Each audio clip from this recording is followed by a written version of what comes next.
Hey folks, welcome back to the rebuilding of the old number 7. In this episode, we'll explain to you how and why we extended the quarter panels not once, but twice, and the changes we had to make in the back section and the design of vehicle to accommodate current safety rules.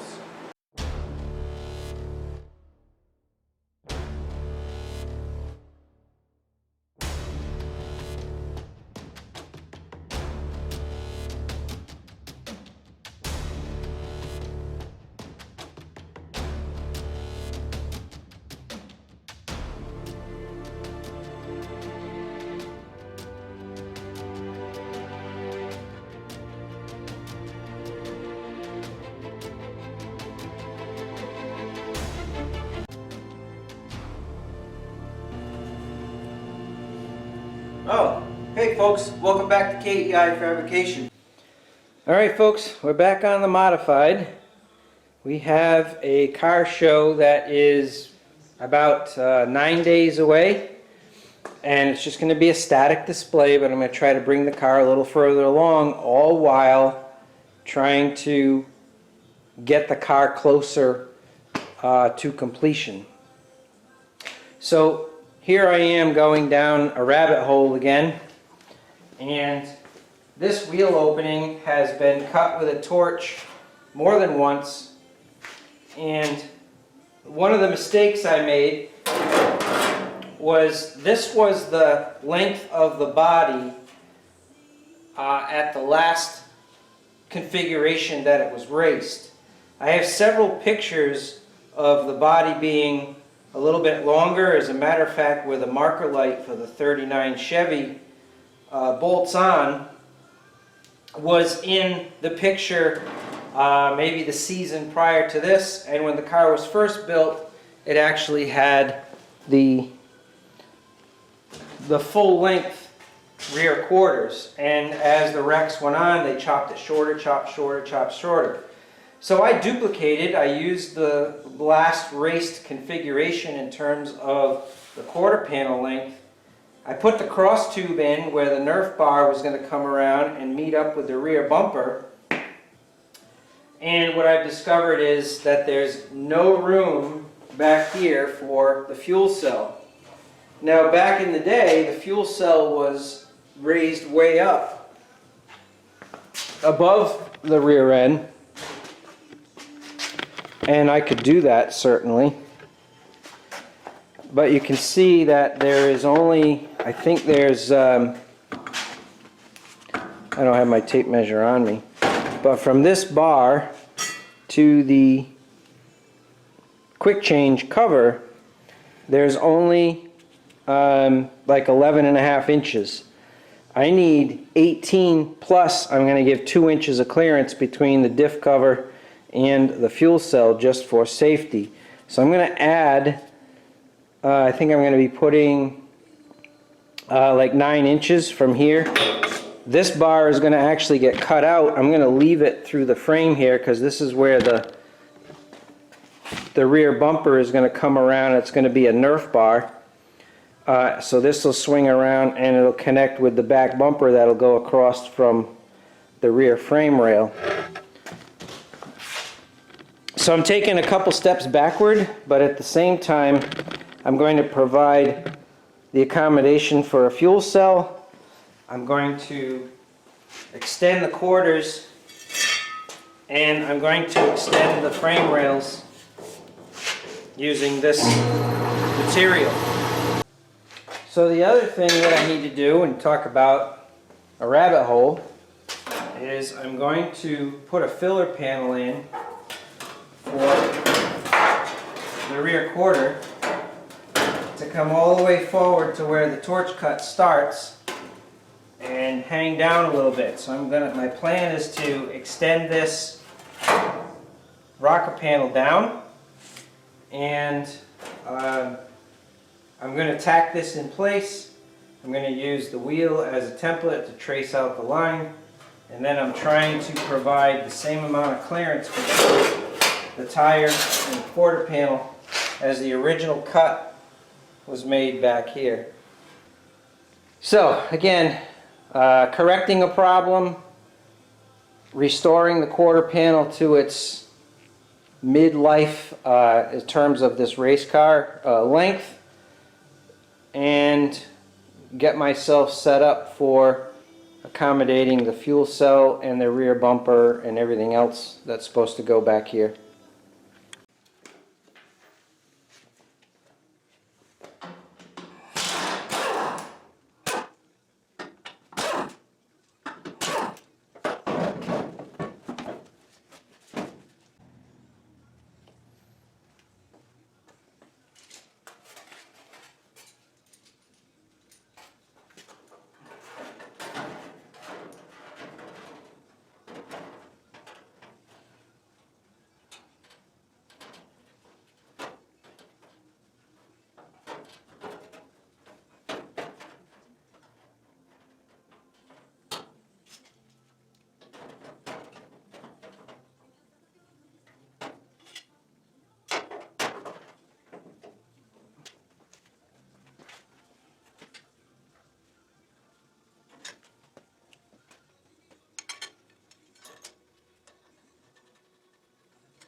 Alright folks, the video for this quarter panel is getting a little long already. we'll do the other side and some of the other reinforcement in the back of the car in the next video. Stay tuned. Thanks for watching.